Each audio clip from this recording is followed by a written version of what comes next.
All right. Hey everyone, I hope this video finds you doing very well. Talking to you now from San Diego. It's a little rainy. It's my favorite weather outside. Just wanted to talk about a few different topics lately in the world of gaming while you watch me play Battlefield 1. I love Battlefield 1. If you have it, I totally recommend playing it now because they have double XP going on. So I'm catching up with the ranks. I'm almost at max rank. I'm at rank, I think, 143 now, trying to get to 150, but it's kind of a challenge because it takes 1,000,000 points to rank up each rank, and even though it's double XP, it's still going kind of slow. Yeah, so check that out. Nonetheless, I wanted to talk to you guys about the new DualSense controller from Sony. They just announced it in the last couple days on their blog, blog.us.playstation.com. If you're at all into gaming, especially if you're into PlayStation, I highly recommend saving that website. That's where they make their announcements first, especially these days.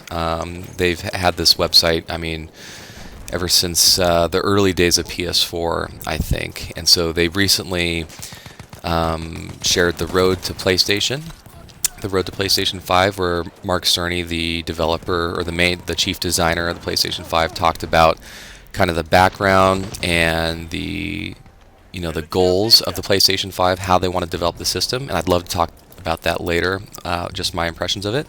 But I want to talk about the new DualSense wireless controller. They're not calling it the DualShock 5. They're just calling it DualSense, I guess. And so I have the website up. And yeah, this is a huge redesign from where the previous controllers have come from. First of all, the color. I mean, that's the most obvious thing. The original PlayStation 1 was a just solid gray controller.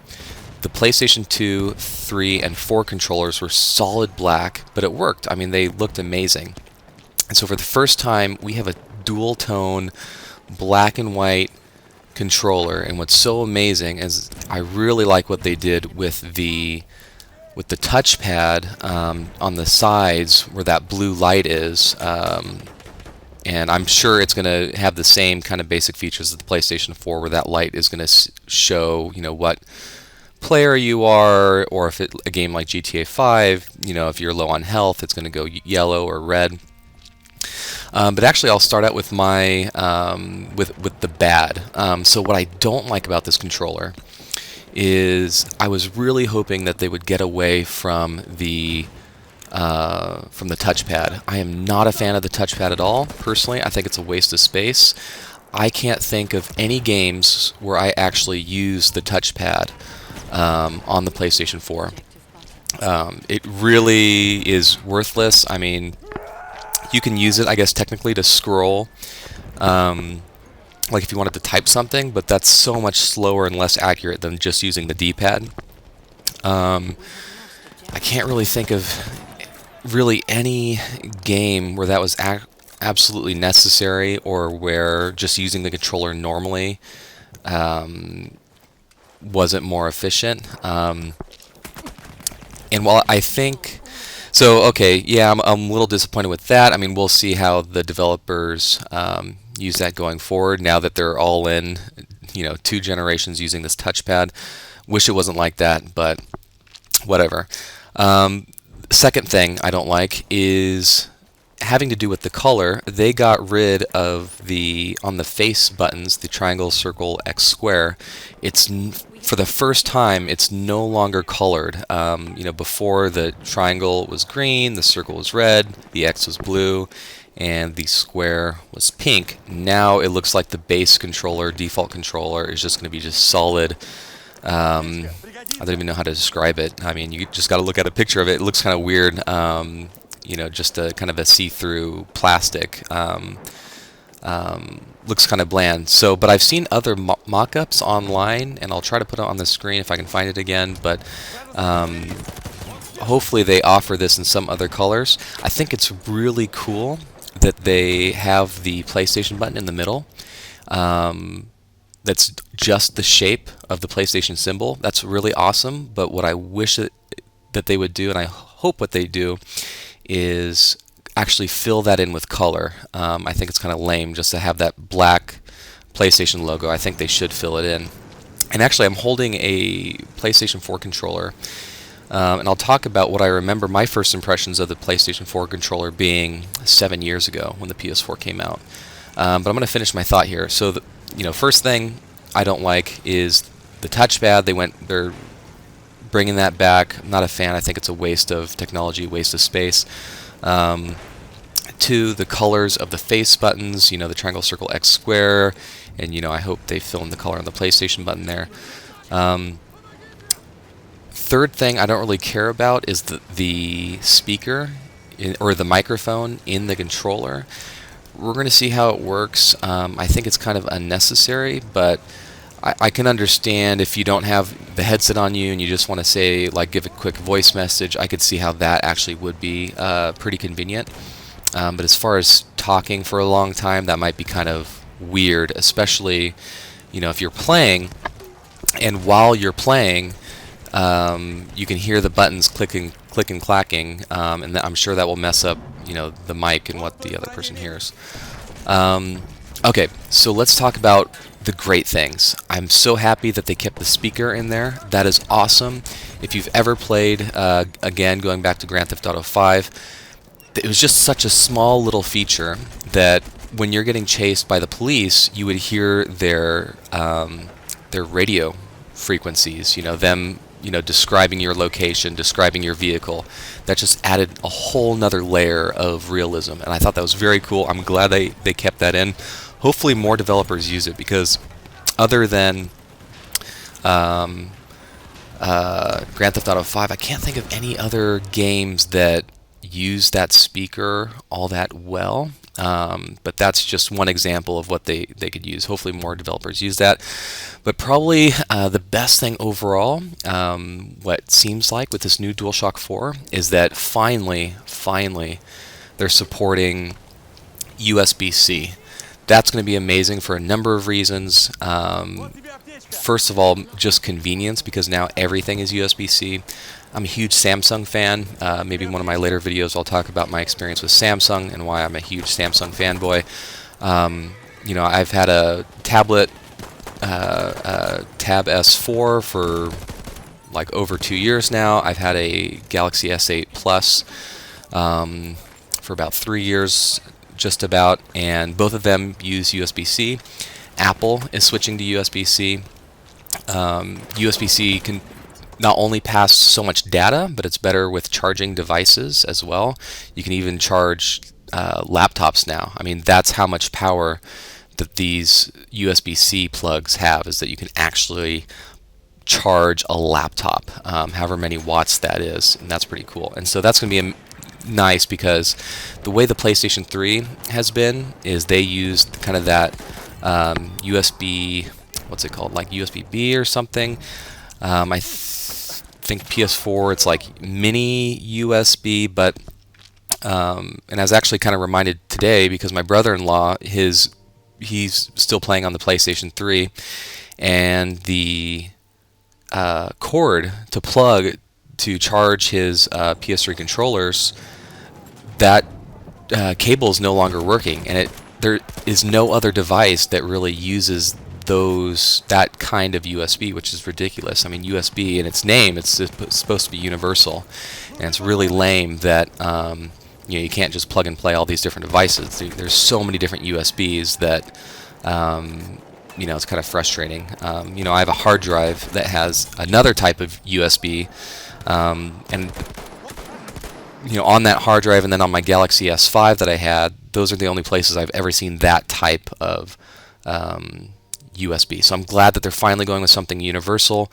It seems like Xbox is doing that as well, so you could use the same plug to charge your Xbox controllers and your PlayStation controllers, which is amazing. That's really good. So I'm glad they're going with that. Another great thing too, I mean, Sony has done this ever since the PlayStation 3, and I'm so happy they're continuing this with the PlayStation 4, is putting a battery inside the controller. And if you've never played an Xbox before, it's so inconvenient to have to first of all, I think it's a cheap money-making move. Is you have to spend $30 to buy a rechargeable battery pack, or spend all your money on all these AA batteries, or buy other rechargeable batteries with a rechargeable battery plug that you charge separately, and it's just so frustrating. What makes it worse on Xbox, I have an Xbox One X, and I'm talking about PlayStation, but we're watching my Xbox One X gameplay here. I have purchased like 3 or 4 of those play and charge kits for Xbox, and 2 or 3 of them have completely gone bust. I've never had them last longer than a year. The ones I have right now, they have like stopped working for a while, and then they start working again, and they're definitely not holding as much charge as they used to. It's kind of frustrating. What I didn't like about the PlayStation 4 actually is, compared to the PlayStation 3, the battery on the PlayStation 4 controller also drained really quickly. PS3 lasted forever. I mean, you could literally play all week, even 2 weeks, and very rarely ever have to charge your controller. PlayStation 4, and I attribute this to the big light bar, the touchpad, the speaker, all these extra things in there, that I'm assuming made the controller, and then also Bluetooth, I'm assuming that made the controller last less time per charge. And so it seems like, I think I read somewhere that they're going to make battery life a little bit better, and I really hope they do that. Xbox Series X, they're going all in on this rechargeable battery, removable battery thing. I think that is, I can't believe they're still doing that. I mean, they've been doing that since, the Xbox 360 in 2005, and here we are 15 years later, and you still have to use AA batteries. That's the best case, is using AA batteries on your controller, or you're spending all this extra money anyway on a removable battery. Cell phones don't have removable batteries anymore. Laptops don't have removable batteries, and I think that's for a reason. I think they can optimize it better, and I'm glad that Sony is doing that. I've heard people that they support removable batteries on controllers, them saying that, oh well, when the battery dies, it's a lot easier to replace. I've never had a PlayStation 4 controller die. The battery life just wasn't all that great anyway to begin with, but I mean, the controllers still work, and they still last, at least a couple gaming sessions, even like really, really long gaming sessions. So that's never really been an issue for me. Seems like a really interesting design overall. I hope it's a little bit bigger. I feel like the PlayStation 4 controller was just a little bit too small for me. But my hopes overall, no matter what, is I hope that when I finally get it in my hands, and I hope when you guys get it in your hands too, that you have the same experience I did with the PlayStation 4 controller. I still remember I was in Singapore, and this was 2013. I had found a PlayStation 4. It launched, I think, in Asia before North America. And I initially didn't really care to get a PlayStation 4. I was busy with work and everything, and I really just didn't care. But then when it finally came out, I was like, I have to get one. I found one out in town, and I got it. I was so thrilled to get it, but I had to work the night shift. So I literally bought it, rushed home, and I just went to work, but I just took the controller out and took that with me, and I was just admiring the controller. And I still remember so clearly taking out that PlayStation 4 controller and just holding it and being like, wow, like this is so beautiful. My entire shift, I was just in awe how ergonomic it was, how beautiful it was, just how comfortable it felt. It felt really amazing. They improved the L2, R2 triggers. That was a really frustrating thing on the PlayStation 3. If you just set the DualShock 3 on the table, I remember playing Resistance Fall of Man, and I would just set it down for just a second to get some water or whatever, and then my character would throw a grenade and I'd die or something like that. And so I'm glad they fixed that with the PlayStation 4.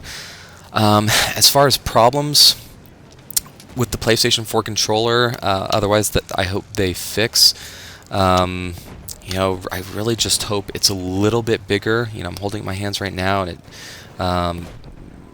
it's a great controller. It feels really, really good. I just hope it's a little bit bigger. Yeah, the USB, that's going to be a lot better. Hopefully the battery life lasts longer. The share button, that's amazing. I mean, they obviously did a great job because Xbox is using that now. That was really forward thinking of them to use that.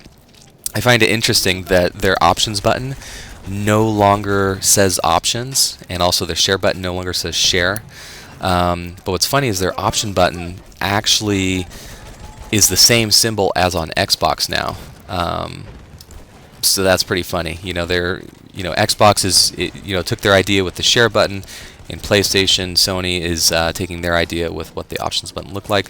I imagine this is probably easier for them because they only have to make one controller, and Sony can just sell it in any country they want. Because other countries speak other languages, and I know, having lived in other places, a lot of times, whether it's movie dubs or with video games or what have you, even though the system's in another language or you buy it in another country, they still have just the English version. It's probably easier, so it's probably better just to have the shapes on there, just so they can just mass produce it and not have to make different controllers for certain countries. Yeah, and I'm sure the PlayStation will be region locked again, which would be a great thing as well. So yeah, as I wrap up here, really excited about the new DualSense controller. It'll be interesting to see how the PlayStation 5 console actually looks like, if it's going to keep that kind of design cue where it's two-tone. This kind of reminds me of the Xbox One S, where it has the black base and then the white on top. That black and white combo, and the black on the bottom, made the Xbox One S look actually smaller than it was, and so that'd be interesting if Sony does the same thing. I think that'd be pretty cool, but they shouldn't steal any ideas. As long as the PlayStation doesn't look as bad as the dev kit, all the leaks that we've seen where the PlayStation 5 dev kit looks like a V. I think that looks retarded. I think that looks ridiculous, so hopefully that's not the final product. But yeah, please let me know what you think in the comments. If you think the controller is a good design, or if you think they should change some things, let me know what you think of the color specifically. That's what I care about the most, is the color. It looks pretty similar overall. But yeah, it'll be interesting to see in person, especially lit up with the blue background. And yeah, thanks for watching. Please like this video if you liked it, dislike it if you don't like it.